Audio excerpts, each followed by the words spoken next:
जय माता दी। सब लोग कैसे हैं? पर मैं तो अच्छी नहीं हूँ। मुझे बहुत तेज बुखार है, सर्दी जुकाम है। और जो लोग दूर से आते हैं दरबार चौकी में, वो उनसे मैं बोल रही हूँ कृपया परेशान ना हो, क्योंकि शनिवार को मैं गद्दी नहीं दे पाऊँगी, किसी की पूजा नहीं दे पाऊँगी, क्योंकि मुझे जुकाम भी है। और मैं नहीं चाहती कि कोई आए और मेरी वजह से जुकाम से परेशान हो, या कि उसको कोई परेशानी हो मेरी वजह से। तो हो सकता है 1-2 हफ्ते पूजा लेने ना आए या कोई उपाय पूछने ना आए, ठीक है। और किसी ने कमेंट करके नवरात्रों की विधि और व्रत के बारे में पूछा था कि नवरात्रि कैसे रखते हैं, कैसे पूजन करते हैं। तो मैं उसके बारे में बताने जा रही हूँ। मुझे बहुत तेज जुकाम है, मुझे बोला भी नहीं जा रहा है जुकाम की वजह से। चलिए।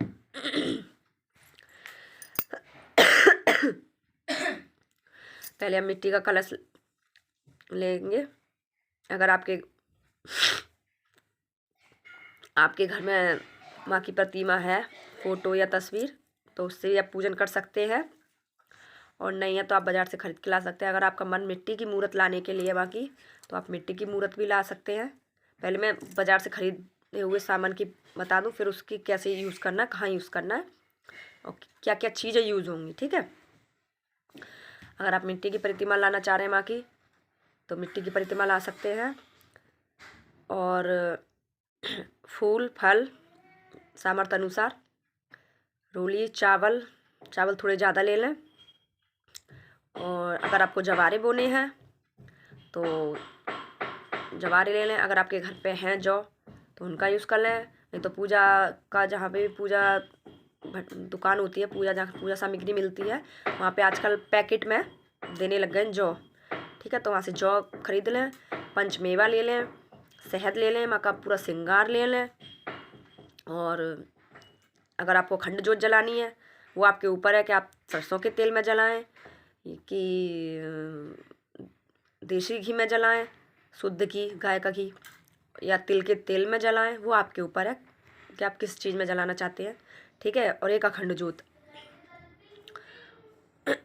और एक कलश मिट्टी का, नारियल चुंदरी 2 चलेंगी, कलावा, ठीक है। ये सब पहले सामग्री आप खरीद लें। अब चलिए सामग्री ये कैसे कैसे कहाँ कहाँ यूज़ होंगी उनके बारे में बता दूँ। हाँ, एक लकड़ी की बेदी जरूर लें, उस पर लाल कपड़ा बिछाएं, लाल कपड़ा भी खरीदें, ठीक है। तो चलिए सबसे पहले हम अपनी बेदी सजाते हैं। बेदी लेते हैं, उस पर लाल कपड़ा बिछाते हैं। लाल कपड़ा बिछाने के बाद उस पर माँ का चित्र या तस्वीर या मूर्त जो भी आप लाए हैं वो रखें, ठीक है। फिर कलश में पानी भरें। कलश में पानी भर के कुछ गंगा जल डालें, थोड़े चावल डालें और सिक्का ज़रूर डालें, ठीक है।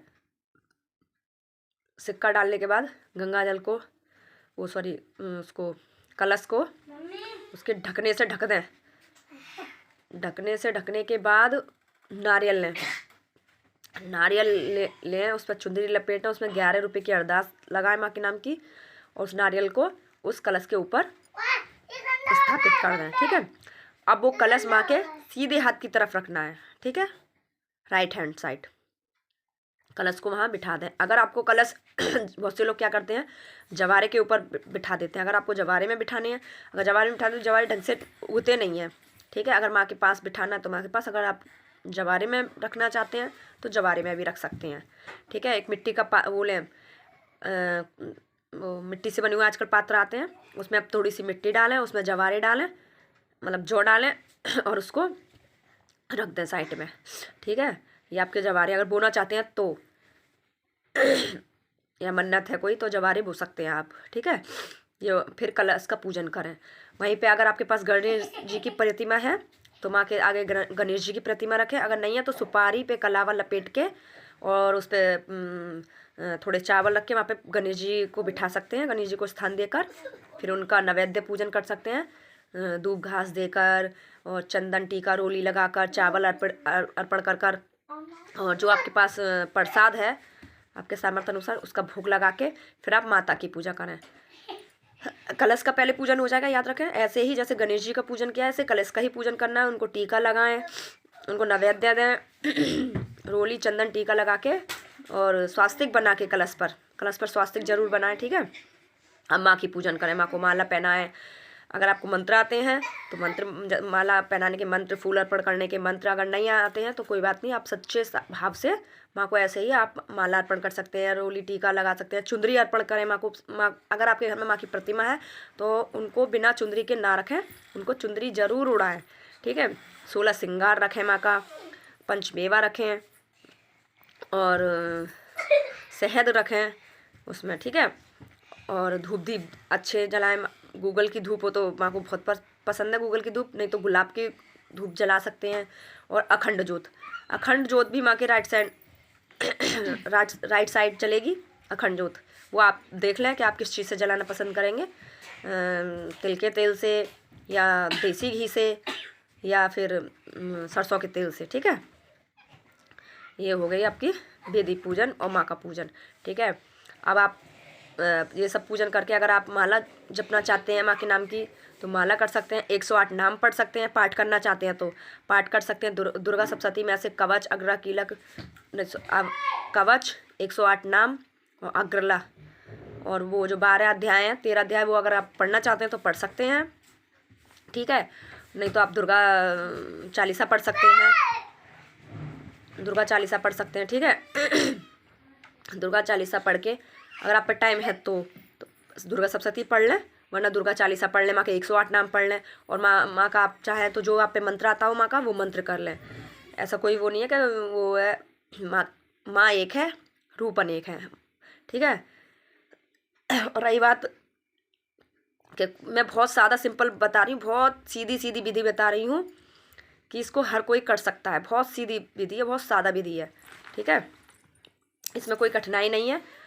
और रही बात कि माँ बुरा ना मान जाए, नहीं, माँ किसी भी चीज़ का बुरा नहीं मानती। जो विधि विधान से करते हैं, जिनको सारे तरीके पता है वो करते हैं, तो माँ इतनी खुश उनसे नहीं होती जितनी खुश हम जैसे से खुश होती हैं। जैसे हम पे कुछ नहीं आता फिर भी हम करने का प्रयास कर रहे हैं तो माँ बहुत अति प्रसन्न होती हैं। जैसे मान लीजिए कि छोटा नवजात शिशु है और वो चलने की कोशिश कर रहा है लड़खड़ाते हुए कदमों से, वो गिर जाता है, फिर उठ के फिर चलने लगता है, तो माँ कितनी खुश होती है उसके ये देख के, प्रयास देख करके, देखो मेरा बच्चा चलने की कोशिश कर रहा है। ऐसे ही वो माँ है, ऐसे ही वो भी खुश होती है कि देखो मेरा बच्चा मुझे पूजने की या मेरे साथ रहने की कितना प्रयास कर रहा है। तो माँ किसी भी चीज़ से नाराज़ नहीं होती, आप करें, माँ ज़रूर प्रसन्न होंगी। और मतलब ये और मतलब आप परेशान ना हो कि हमसे कोई भूल ना हो जाए या ये। हाँ, ये सब पूजन करने के बाद आप क्षमा याचना जरूर करें।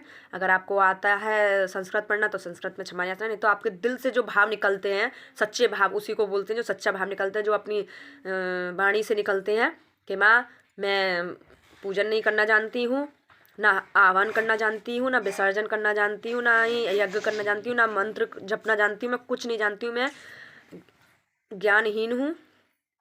गलती से और कोई भी भूल से मेरे से गलती हो गई है तो क्षमा करें, कृपया मेरी पूजा स्वीकार करें। इस तरह माँ से प्रार्थना करनी है। प्रार्थना करने के बाद माँ की आरती करनी है, जो भी आप पे आरती आती हो, या आप उसमें अपने किसी फ़ोन में बजा लें अगर नहीं आती है तो, ठीक है। शाम को भी माँ का पूजन करना है आपको, आरती या माँ को भोग लगाना है, प्रसाद देना है माँ को, ऐसे ही करना है। अगर आप व्रत रहना चाहते हैं, अब व्रत की विधि बहुत सादा सिंपल विधि है, माँ के पूजन की भी और व्रत की भी, ठीक है। व्रत में आपको क्या करना है कि अगर आप 9 दिन तक व्रत रहते हैं तो अगर आप अंग्यारी करना चाहते हैं, जैसे उपले को जला के उस पर माँ को भोग देना चाहते हैं, तो लौंग बतासे माँ को अर्पण कर सकते हैं। अंग्यारी जला के उसमें माँ को गूगल दे दें और लौंग बतासे दे दें, ठीक है। माँ को ये अर्पण कर सकते हैं अंग्यारी पे, 9 दिन का व्रत रहना चाहते हैं तो। और फिर व्रत के नियम ये होते हैं कि बहुत से लोग नमक और मिर्च खा लेते हैं। इसमें नमक मिर्च नहीं खाना चाहिए, जैसे बोलते हैं ना आपके पूजन वाला नमक है और काली मिर्च खा लेते हैं।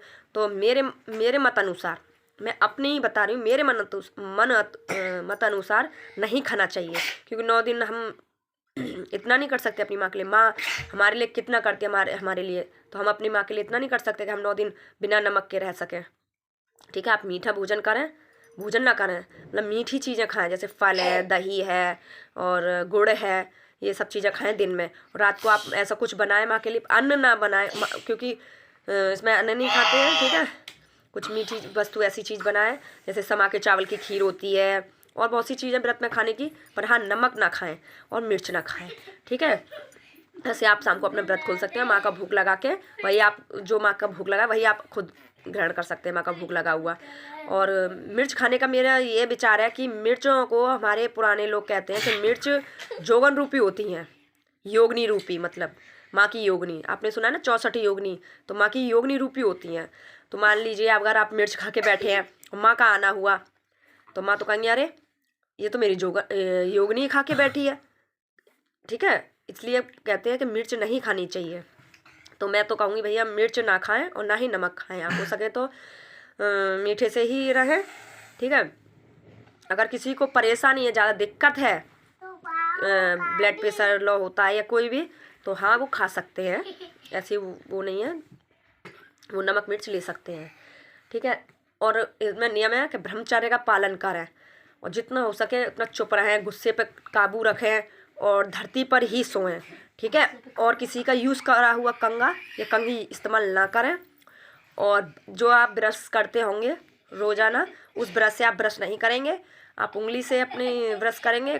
ठीक है, और अच्छे अच्छे विचार मन में लाएंगे, किसी से गुस्सा नहीं दिखाएंगे और ना ही किसी से उल्टा शब्द बोलेंगे, ताकि आपकी व्रत पे वो नहीं पड़े असर। ठीक है, अगर उतरते चढ़ते जैसे बोलते हैं पहला और लास्ट का करना चाहते हैं तो पूजा विधि वही होगी जो 9 दिन जो अभी बताई है। और पहले लास्ट के में भी जैसे आप रहना चाहते हैं वैसे आप व्रत रह सकते हैं। ठीक है, इसमें कोई वो नहीं है कठिनाई, आप व्रत रह सकते हैं। माँ बहुत अच्छी है, माँ बहुत सच्चे भक्तों को माँ जल्दी प्रसन्न होती है। जो विधि विधान से करते हैं इतनी जल्दी उनसे प्रसन्न नहीं होती जितनी जल्दी जो अनाड़ी लोग होते हैं, ना समझ होते हैं, ना समझी में भी माँ की पूजन कर रहे हैं, उन्हें कुछ नहीं पता, तब भी माँ उनसे बहुत प्रसन्न होती है कि इनको कुछ भी नहीं पता फिर भी प्रयास कर रहे हैं। ठीक है, तो टेंशन ना लें, आप व्रत रह सकते हैं। और ना ही ऐसा मैंने कोई कठिन बताया नियम, तो मुझे लगता है कि इसको हर कोई कर सकता है, तो आप करें। ठीक है, और वैसे भी अगर ये 12 फरवरी से गुप्त नवरात्रि शुरू हो रहे हैं, अगर कोई भी गुप्त नवरात्रि रहना चाहता है तो बाहर आस पड़ोस में या अपने किसी रिश्तेदार में ना पता चले, क्योंकि इनका मतलब है गुप्त का मतलब गुप्त ही रखें। घर में तो देखो पता चल ही जाता है अपने घर में तो उसकी कोई बात नहीं है, पर हाँ बाहर के लोगों को पता ना चले कि आपने गुप्त नवरात्रि रखे हैं। और वैसे ही करेंगे जैसे अभी बताया, गुप्त नवरात्रों की भी विधि पूजन ऐसे ही करते हैं, और जो अप्रैल में और उसमें आते हैं ऐसे ही विधि करेंगे, कोई अलग नहीं है। ठीक है, तो मुझे लगता है ये मैंने जो छोटी सरल जानकारी दी है वो पसंद आई होगी। जय माता दी।